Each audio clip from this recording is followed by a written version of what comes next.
Então, no intervalo, a gente estávamos falando, né, da falta de estrutura, seja da falta de estrutura que se oferece aos filhos, ou seja, da falta da estrutura familiar no sentido de ausência ou dificuldades de representações do conceito do modelo de família, e, em particular, tudo isso se destaca de maneira prepotente, às vezes dramática, na dificuldade de impor limites. Por que não se impõem limites? Por medo de, sei lá, tirar a felicidade dos filhos, por vergonha do fato, mas também por vergonha, porque essa sociedade patriarcal até um ponto é mais uma sociedade da honra e da vergonha. Não estou entendendo. Ah, sim, depois. Esqueci de agradecer, aliás, achava que tivesse que fazê-lo depois, né, o patrocinador do programa, que é a Ermi Assessoria Empresarial.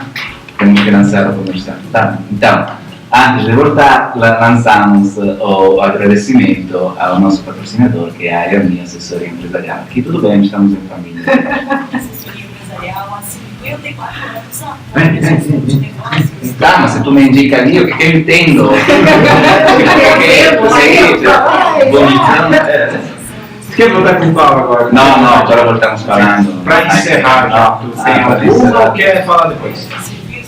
Quanto tempo ainda tem? 5 minutos? Não, para entrar, quanto tempo eu tenho para encerrar, daí depois você fala. Então, estamos voltando agora para o ponto, mas enfim, o raciocínio ainda estão faltando limites, ou tem dificuldade em pôr limites porque tem medo de tirar a felicidade dos filhos, ou inclusive aquele despreparo a lidar com o desconforto, que é uma coisa que tem a ver, que tem a ver seja com as crianças, seja com os pais, porque se os pais soubessem lidar com o desconforto, com certeza não teriam medo de desconfortar os filhos, porque se dariam conta de quanto é bom.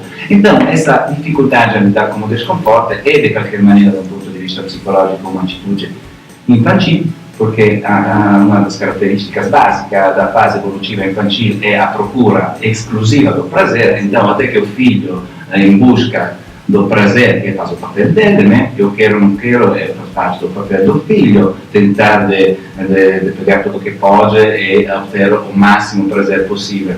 Cabe aos pais dar-se conta que isso é profundamente prejudicativo para a evolução do filho a vários pontos de vista, né? Mas então, essa falta complexiva de imposição aos limites respeito à ausência de modelos familiares parte provavelmente já do começo, ou seja, no momento do planejamento do filho, né? Queremos fazer um filho por quê? Por quê? Né? Porque que tipo de família eu vou construir? A doutora Celina estava justamente falando, estava justamente notando, perguntando, então, quantas famílias fazem uma poupança desde o começo para os filhos, sei lá, para a universidade, ou seja, quanto o projeto filho acaba já, quais são as razões do porquê as mães, as famílias procuram um filho? Eu fiz uma breve listinha, né, tipo hoje, enquanto estava esperando vocês, das razões que consigo imaginar de maneira um pouco superficial, né? Ou seja, porque se faz um filho? Para fortalecer um relacionamento. Ou salvar, ou tentar salvar. Atrás dessa... Entre as palavras têm que ser pesadas. Para investir no futuro, para medo do vazio e da solidão futura, para que o corpo é meu, eu declaro fazendo um filho, tipo, como é ato impositivo da própria emancipação, né? E lembrei de ti, Celina, no último programa, né? Na função emancipativa da mulher. Para que não posso não ter um filho, senão vão dizer que não estou certa, ou, de outro lado, eu sou um viado, né? Tipo, eu não posso não ter um filho, senão os outros vão falar e pensar o quê? Para que todos tenham um filho, então não posso não ter, isso é uma lógica de competição social, né? Para que senão depois vou me arrepender. Não, estou chegando, agora está tudo bom assim, mas se não faço um filho depois, né? Ou vai ter quem cuide na velhice. Com uma aposentadoria. Ou quando eu ficar mais velha, ele me cuidar. Tem muita gente que tem medo disso. funciona como uma forma de aposentadoria. É verdade. Isso a gente sabe que, de certa forma, vingou por muito tempo na nossa sociedade esse esquema. O patriarca aceitava um número ilimitado na sua prole, porque ele sabia que alguns deles poderiam render uma tranquilidade posterior para ele. É um pouquinho de sistema tribal ainda, onde o instinto de proteção da prole não era tão evidente como é agora. Agora a gente protege muito mais os filhos do que antes. Mas particularmente eu penso assim que no momento atual da forma cultural como nós vivemos, a responsabilidade quanto à reprodução, ela deve ser trabalhada desde o início da vida social da criança. Dentro de casa é bem justificado se valorizar os filhos, desde jovens, e estimulá-los para que alcancem os seus objetivos, mas é extremamente importante que esse estímulo seja racional. É necessário que se olhe para aquela criança dentro das possibilidades que ela tem de atingir. Não adianta eu querer que o meu filho faça medicina se ele não tem habilidade para isso e nem disposição para tanto. Ele prefere ser músico e eu devo aceitar a ideia de que ele faça música, mesmo que ele possa ter a possibilidade de não ter todas as benesses de quem faz um outro tipo de profissão. Então, isso é um passo importante já para uma estruturação adequada da criança, reconhecer as suas potencialidades, cultivá-las e, dentro deste cultivo, colocá-lo socialmente para que ele aprenda a educar. Seria a época em que ele vai para a escola e se socializa mais. Não? Na verdade, o que se faz na família é se ensina, o que se faz na escola é se colhe o ensinamento recebido na família. Posteriormente, com isso, ele vai aprender os seus direitos, e atualmente nós vivemos numa sociedade que só acha que tem direitos e esquece os seus deveres. E um dos deveres de casa é a construção da próxima equipe que vai nos substituir no planeta, que é muito importante. A gente não pode largar isto para deixar que aconteça. O jovem é ótimo, ele tem ideias brilhantes, soluções extremamente construtivas, mas os que o antecederam é necessário que mantenham algumas regras fixas para possibilitar a construção social e o desenvolvimento da comunidade de maneira evolutiva realmente. E com isso diminui um pouquinho as agressões que se costuma ter no meio todo do civil. Particularmente, na minha opinião, penso que a mulher tem uma arma poderosíssima na sua mão, mesmo quando ela está inserida no mercado de trabalho, como se está hoje. Muitas de nós trabalhamos mais horas do que os próprios homens, dependendo das respectivas profissões, mas ela ainda consegue impor a socialização inicial, a ética e os valores de uma maneira muito forte, se ela ou a sociedade.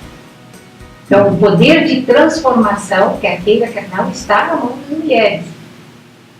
Que porém, né, estão com poucas referências nesse momento. Exato, e que elas abarcaram uma série de outras atividades e reduziram muito o seu tempo em cima do cultivo do próximo indivíduo que vai o substituir.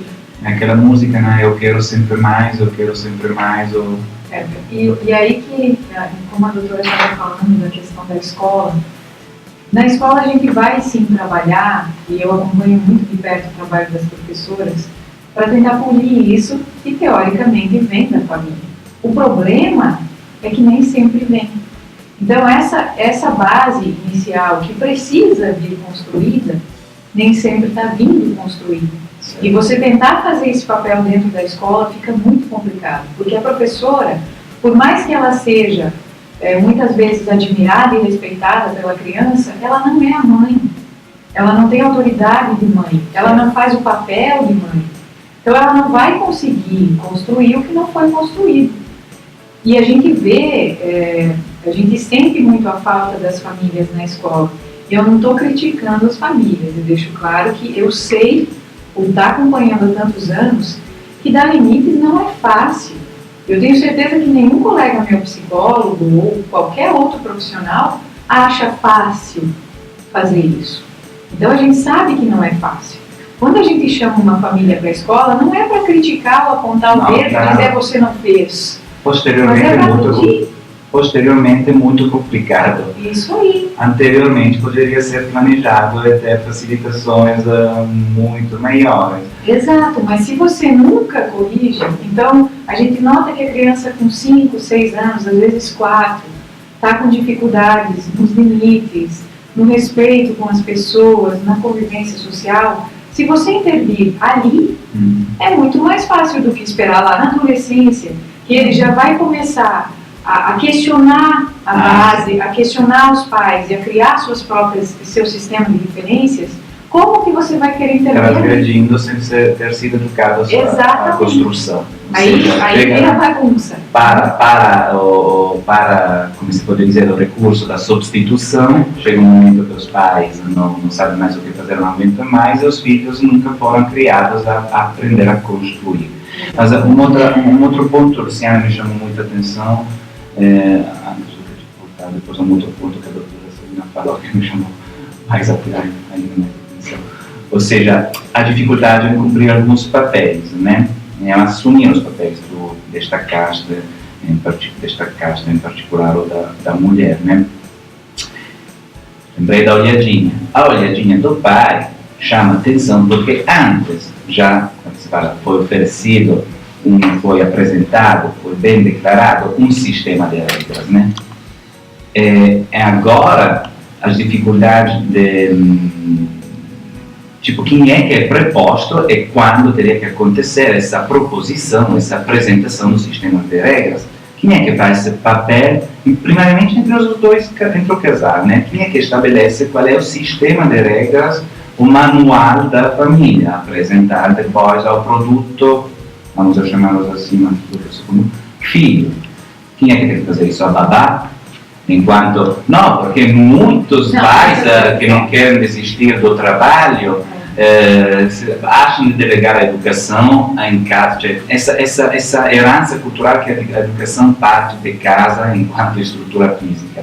Não, parte de casa enquanto estrutura declarativa do projeto do casal. Um sistema de regras. Quem é que não teria que fazer essas regras? A babá, não fazer assim, não fazer assim. Os cotovelos na mesa. Ou aquela posição absurda que tem a ver, por exemplo, com muitos pais que não moram em casa. Justamente a doutora Celina apresentou algumas hipóteses de famílias com pais longes, né, que falam, Luciano, mas o meu tempo com meu filho é de qualidade, né, porque quando encontram o filho, sei lá, jogam com os videogames, passeiam, tomam com um sorvete, né, todas essas coisas. Gente, isso não é um tempo de qualidade, é um tempo de intensidade. Ele é muito ruim, porque para todos os limites. Exatamente, essa pula o desconforto de apresentar a bucha. Então não é muito fácil definir. Mas isso por quê? Porque é o pai, primariamente, que fuge do desconforto dele de assumir o papel educativo, né? Então não é tempo de qualidade.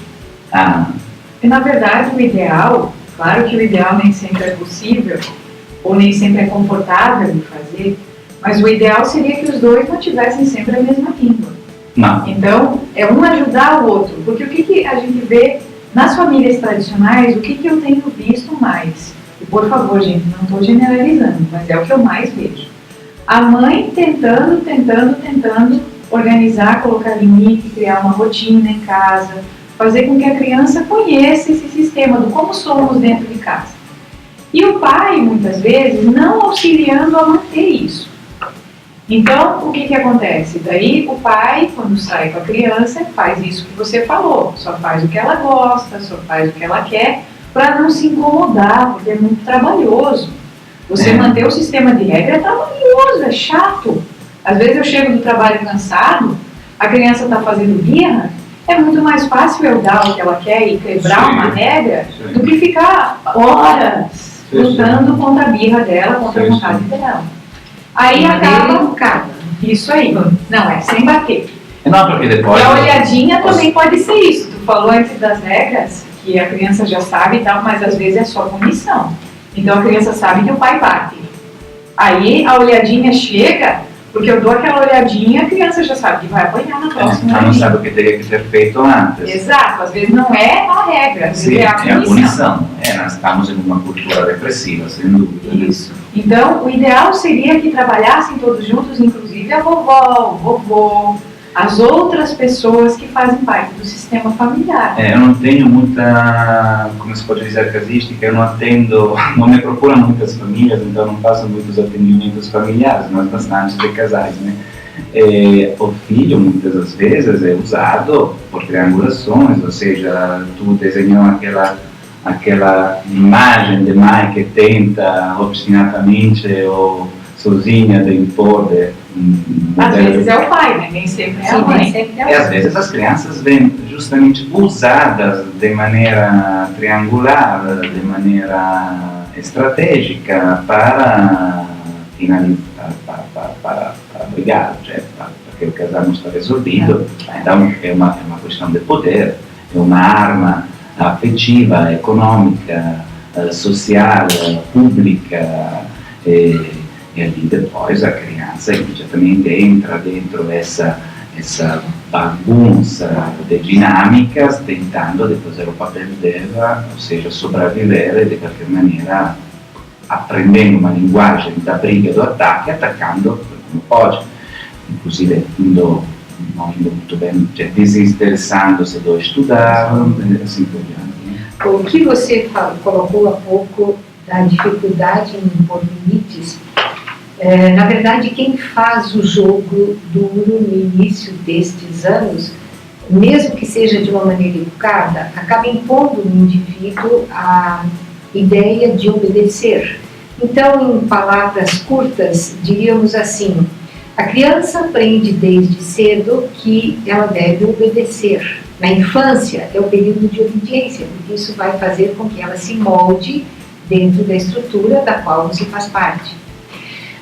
Mas como ela vai verificar o jogo de paciência para ela se construir, ela já cresce um adolescente saudável, e quando ela está na adolescência, que também vai ter seus atritos muito grandes, ela já percebe a época da adolescência não como uma época de obediência, mas como uma época de argumentação, onde ela tem um poder de réplica, de tréplica, até que se chegue a um consenso. Agora, aquela criança que não teve o ensaio do cuidado, da observação na primeira infância, e entender que aquilo ela tem que obedecer para poder ficar com aquela forma, ela não vai ter habilidade para argumentação posterior. E ela também, na vida adulta, ela não consegue render, porque ela não tem uma possibilidade de comunicação com o grupo construída, ela não tem réplica, não tem tréplica, ela não tem argumentação para as suas coisas. E é por isso que o limite é tão difícil. Que é tão difícil. Porque você precisa Você mesmo tem que ter muitas habilidades, muitas formas criativas de traduzir a mesma questão, para que entre o invólucro da obediência como algo útil, como uma proteção. Porque se ela entender isto como uma forma de obediência útil à sua construção sem a agressão, ela vai ver que você discutiu, você diz para ela: isso daqui é um copo de água, não, isso daqui é um copo de não sei o que lá. Você faz ela provar, você canta a musiquinha, você faz palhaçadas, por isso que tem que ter filho quando você é jovem também, né? Porque depois acaba a criatividade das pessoas. Muito bem, ela aceitou e ela vai entender o resto da vida que isso daqui é um copo de vidro com água dentro, se ela derrubar vai quebrar, vai lascar e ela pode se cortar, tá? Quando ela for adolescente e alguém disser para ela: isso daqui é um copo de cerveja, ela vai ter 1000 argumentos para provar que aquilo é um copo de água de vidro. E aí, quando ela for um empreendedor, ela vai ter 1000 argumentos para motivar o seu grupo, ela vai ter 1000 argumentos para poder facilitar a sua vida.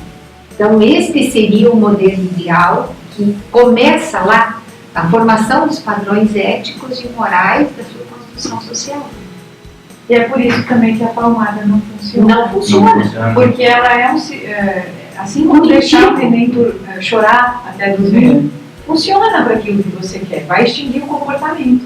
Se você vai lá e dá uma chinelada, a criança Se se tira o assusta e desconforto para. do pai, mas não cria É nenhuma só coisa isso. positiva para o filho. Nada. Ele não entendeu o que não deve fazer, por que não deve fazer, quando pode fazer ou não pode, não entendeu nada. Ele simplesmente extinguiu o comportamento.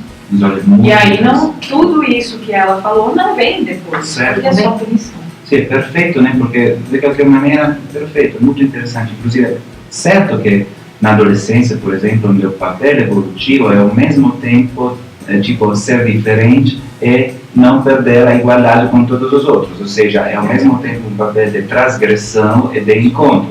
Então, imaginem, por exemplo, de deixar em um quarto escuro, completamente escuro, o filho de vocês, né? Então, ela tem que orientar-se, construir e mapear aquele lugar escuro para depois conseguir sobreviver sozinho, né? Então, se encontra uma parede, pode machucar-se um pouco, mas ele vai entender que ele fica uma parede e devagarinho, parede dopo parede, vai construir um mapeamento que vai orientar a construção e a evolução do ser dele, né? Do seu próprio ser. Então, isso é fundamental. Mas o que me chamou uma atenção marcante, Luciana, tipo, as pessoas não põem limites ou têm grande dificuldade em pôr limites porque não sabem explicar. Ou seja, talvez se disponibilizariam conceitualmente ou preventivamente a um diálogo, mas nesse contexto de ausência de referências, justamente o que nem que aconteceu no 68, né? Tiramos um modelo e a gente não sabemos que tipo de modelo agora usar. Então, não sabem explicar por que não tem um modelo. Ele me chamou uma atenção enorme, que a doutora Celina falou, e vou recuperar o exemplo, que se não erro foi, sim, se os filhos de vocês querem fazer, sei lá, psicologia, que é uma bobagem monstruosa, né, para o mundo do mercado, especialmente se vocês podem bancar medicina, né? Escolha outra coisa. Com certeza, tem que fazer psicologia para a paixão. Inclusive os psicólogos arruinavam muito tiveram muitas contribuições negativas nessa perda de modelos educativos, nessa bobagem do trauma, que nos anos 70, 80, ajudou muito. Mas enfim, doutora Celina fala, tem que deixar fazer o filho o que ele quer, inclusive, que não o que ele quer, porque senão... Que as habilidades Sim, exatamente. te expõem. E isso muda profundamente rispetto ao que a gente estava falando antes de um ponto de vista antropológico, ou seja, o declínio da sociedade patriarcal, né, com consequente perda da autoridade. Ou seja, o filho, a propriedade do filho, de quem é? É dos pais e do filho, ou dos filhos. E nessa fase de transformação cultural, de crises econômicas, eu não falo de crises econômicas agora porque vocês têm menos poder aquisitivo, mas a crise econômica é a crise dos últimos 30 anos no sentido de mudança da estrutura do mercado, né? 50 anos atrás a economia era diferente, mas enfim, esse é um outro problema. Está completamente mexendo as referências econômicas sobre o que baseia a estrutura patriarcal da sociedade e, consequentemente, a família. Tanto é que os papéis também de sexualidade mudam muito em função dessa transformação cultural, né? Ao surgir a prepotente da homossexualidade, dos outros modelos familiares, é tudo uma consequência a respeito à crise da sociedade patriarcal, do patrimônio e da propriedade. E então, em uma estrutura tradicional, o filho é uma propriedade do pai, porque para ele vai a propriedade, ele tem um sobrenome dele, ele vai ter a propriedade dele, e assim por diante, né? Agora, as coisas da lei estão mudando, é a propriedade do ser, é a propriedade das pessoas. De quem é? Uma pergunta. Pois bem, eu penso a respeito disso o seguinte: no momento que o casal resolver, ou o indivíduo, nem digo casal por causa do tipo de famílias que se tem. O indivíduo desejar um filho, ele está desejando isso por um determinado motivo. Por exemplo, digamos que esse indivíduo que quer se reproduzir, o quer fazer simplesmente para que o seu DNA, sua carga genética, seja passada adiante. Tá? Ele sabe que ele vai ter que trabalhar arduamente para que isso aconteça, então ele vai ter um tempo de vida, de atuação nessa sua criação limitado, que se restringe até mais ou menos ao início da idade adulta, quando este menino ou menina tem 18 anos. Depois disto, se ele for completamente racional, ele sabe que a sua carga genética passou, mas ele tem que dar asas a este novo indivíduo para que ele se desenvolva realmente como um adulto. Então, crises de ciúme, crises de propriedade não podem caber no indivíduo que resolva ter filhos quando esse filho atingiu a sua fase de adulto. Porque ele tem que ter liberdade para se mover. Até mesmo como querendo só passar a carga genética, é necessário que você dê liberdade, porque se ele ficar próximo a você, o cruzamento genético que ele fará poderá ser inferior àquele que ele vai procurar mais adiante. Então você tem que ser racional no tipo de escolha pela qual você inicia o processo. A responsabilidade na reprodução é uma coisa que mudou nos últimos anos. Se reproduzia para se manter a propriedade, agora se reproduz por outros motivos. Sim, e ali é que tem que começar o envolvimento. Eu quero uma reprodução para quê? Para reproduzir a minha cara bonita, o meu cérebro, a minha inteligência, para manter minha propriedade, e eu vou ter que tipo de habilidade para seguir nesse projeto. É um grande projeto a criação de um humano. Se você parar para pensar, e é por isso que os casais acabam demorando às vezes de ter filhos, porque eles começam a se dar conta da interação e da quantidade de energia necessária para a construção de um indivíduo saudável e correspondente com o projeto inicial. É a mesma coisa que você criar um edifício, construir um edifício. Muitas vezes o projeto de casar, inclusive, né, as pessoas acabam conhecendo-se num baile, beijando-se, caminhando, e acaba mais administrando uma vida que vai levando do que ter tido de verdade uma construção real. Que baseia-se sobre dois pilares fundamentais, que são a escolha e a renúncia. Nenhum projeto pode ser atuado sem assumir preventivamente esses dois pilares, escolha e renúncia. E se você for pensar, se a preocupação é que o filho seja feliz, é que ele não se frustre, etc, etc, o ideal é que ele tenha a chance de crescer, sim, com esses limites, com essas regras, com esse acompanhamento, com o diálogo, para que quando ele tiver isso já estruturado, ele consiga entender a si mesmo, se conhecer, para poder saber o que ele quer, para poder escolher o que ele quer, para poder de fato construir essa felicidade verdadeira e não baseada no ter as coisas que eu ganhei, que alguém me deu ou que eu comprei. Porque vocês sabem, e no consultório está cheio de gente que tem muito e não tem nada. Mas do ponto de vista, agora tu estava lembrando do ponto de vista dos filhos. Exato. Essa questão do ter, inclusive, tem maneira com os pais. Por exemplo, estou dando algumas palestras no litoral entre a diferença entre ter um filho e tornar-se mãe, que é algo que é bem diferente. É bem diferente ter um filho da tornar-se mãe. É justamente o que a doutora Celina estava destacando, a propensão e a aceitação preventiva de ser uma engrenagem num projeto de construção de um outro ser que até um ponto não pertence mais. Talvez não pode pertencer a você, mas enfim, não é tua propriedade. Não é propriedade. Não é propriedade.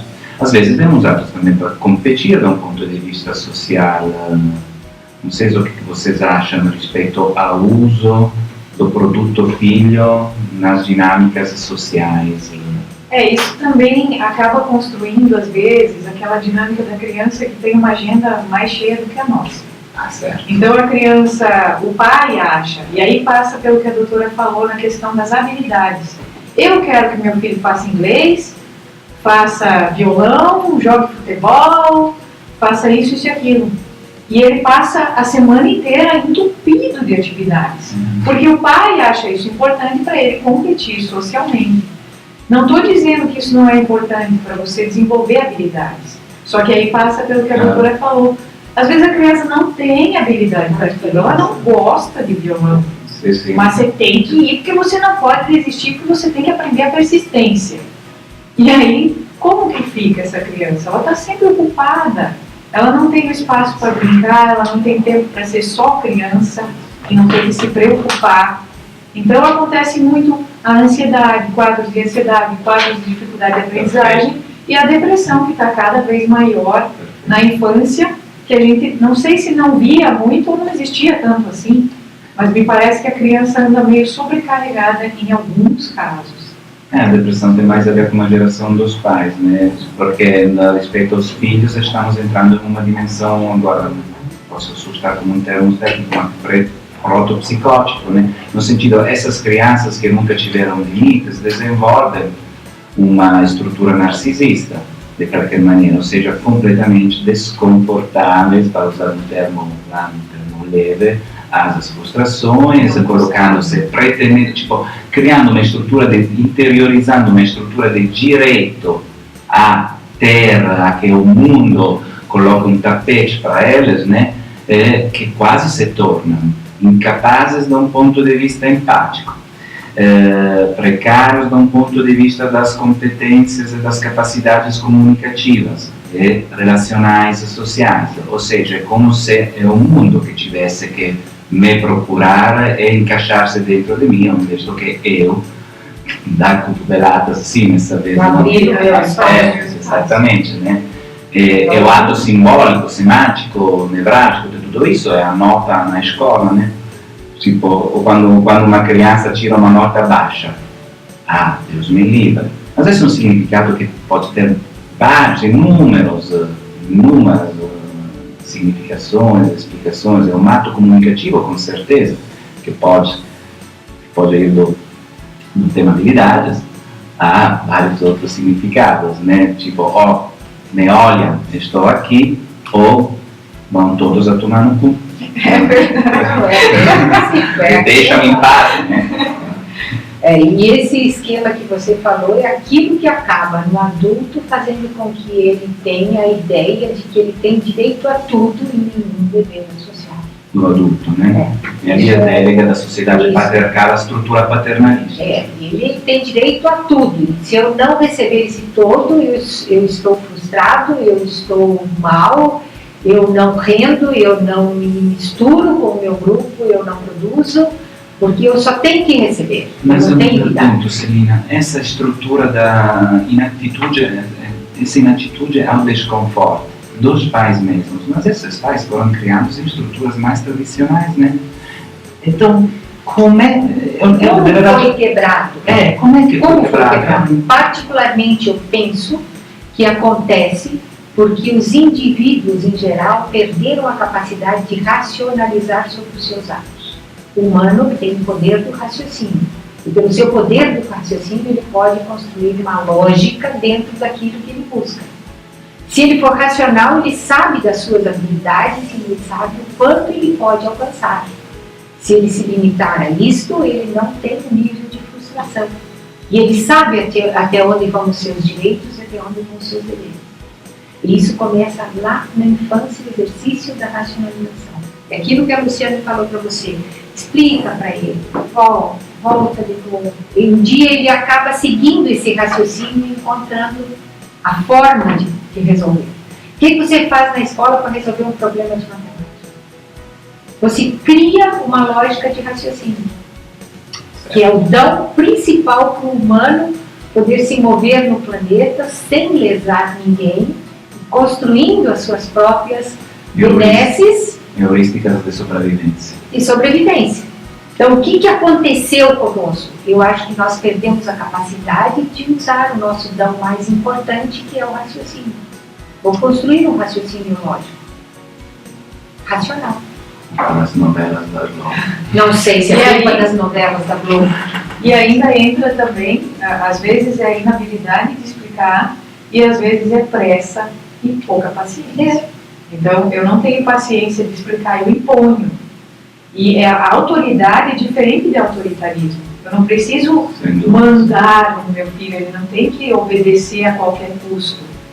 O limite, quando ele é adequadamente imposto ou colocado, explicado. ele é explicado, ele é trabalhoso sim, mas a longo prazo, olha quanta coisa boa vai trazer para essa criança quando ela crescer.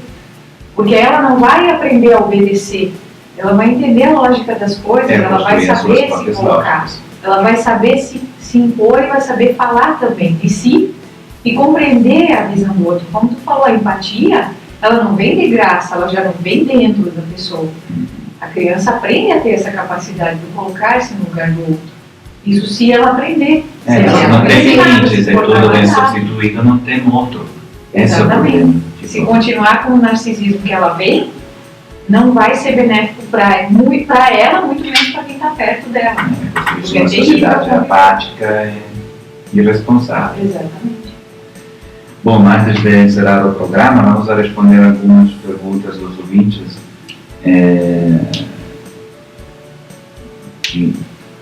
Na questão do impor limites, deixar chorar ou não, o que dizer desses limites com crianças de 3, 6, 9 meses? Isso é uma questão diferente, acho. Primeira coisa que tem que pensar é chorar. Aprende algumas mensagens que a criança te manda. Não todos os choros são iguais, né? Todos os choros são iguais. Primeiro ponto. É a única língua que a criança fala. É exato. Assim como mamar, é a única coisa que ela sabe fazer é abrir a boca. É a única coisa que ela tem domínio. Então, se ela começar a comer, ela vai comer sem parar. Porque lhe dá satisfação e é o meu momento de ter a comida. É o meu momento de chorar. Então, eu tenho que aprender a descobrir por que a criança chora. Certo. Tem sempre E choro. tentar substituir esse choro por formas em que ela entenda. Então, se você faz cócegas nela e ela para de chorar, o que ela queria? A sua companhia, não era dor. Certo? Eu tenho que descobrir o porquê que ela chora. Para descobrir é preciso aquele projeto que sustente a paciência, né, Luciana? Exatamente, precisa o convívio, precisa conhecimento. E não adianta que filhinho não vem com manual. É verdade. E o manual, quando vem, é aquele que a mãe passa, que a avó passa, que era de outro indivíduo, que não tem nada a ver com aquele contexto, com aquelas vivências, com as quantidades de adrenalina e norepinefrina que ela recebe, a quantidade de estímulos. Agora, o deixar chorar, quando é por birra, você vai deixar chorar, sem porque a problemas. criança precisa aprender a se autorregular. Então, vai chorar, daqui a pouco se consola e acabou. Então, Não é dor. depende do que é esse choro mesmo. Mas quando é birra, você pode deixar chorar, que parece que o mundo está acabando, mas é só birra. Daqui a pouco ela já se Isso. consola. É construtiva, ela aprende a usar o seu raciocínio de que ficar chorando 15 Não, minutos vai render o mesmo que chorar 5. Olha, mas na sociedade da honra e da vergonha, onde todo mundo é garante de juiz dos outros, fofocas e blá blá blá blá blá blá, eu imagino que inclusive os pais se questionem dizendo, o que vai pensar o vizinho se Não, e é escuta a criança chorar? E às vezes mandam tudo Mas lá não, mesmo, mas- porque está sendo abusado O tampamente. desconforto é tão grande que vezes se não espalha é, na sociedade. né? E a criança aprende a usar isso, ela faz escândalo porque ela sabe que vai acontecer isso, que os pais têm vergonha ou por alguma dificuldade não pode deixar chorar, então atende. Isso é bem complicado. Tanto aprendem a chantagear os pais, que depois um pouco mais grandinhos, né? Tipo, mas eu chamo, eu não posso trabalhar, eu chamo o conselho da você não pode ter É denúncia. verdade. Luiz. Às vezes, inclusive, tenho a impressão, naqueles teatros que acontecem nos lugares públicos, onde as crianças fazem birras, os pais falam mais para os outros do que para os filhos mesmos, né? Tipo, vamos fazer assim, que teu pai, tua mãe te educou assim, não te educou assim, sempre falando para todos os outros, enquanto a criança ali fugindo pelas santas, né? O diálogo precisa de estrutura. Presença. Particularmente penso que a criança precisa da estrutura familiar, ao menos até os 4 anos de idade. Não sei qual é a sua posição acerca disso, Luciana, a sua, mas é imprescindível que ela tenha uma organização para se modelar. E a família, ou a pessoa que resolveu assumir esse novo humano, ela precisa ser constante até os 4 anos de idade. Depois poderá interagir com outros, porque os padrões estão modelados. Mas até os 4 anos de idade, quem resolve ter filhos sabe que vai ter uma série de renúncias, de modificações e de transformações. Não tem como ser diferente. Não tem. Tanto é que na Suécia, nos países do norte da Europa, temos garantidas essas auxiliadas, essas possibilidades de afastamento do trabalho, de incentivos econômicos, tipo, até os 3 ou 4 anos, os 2 pais têm um mandato primário. Tem 18 meses, eu acho, para o homem, 18 meses para a mulher na Suécia, que eles alternam isso para ficar com a criança não vai para a creche, eles ficam em casa com os filhos, eles se alternam lá no serviço e ficam em casa para botar os modelos necessários para a construção. Mas é com 6 meses, isso quando a empresa, com 6 meses nós recebemos na creche.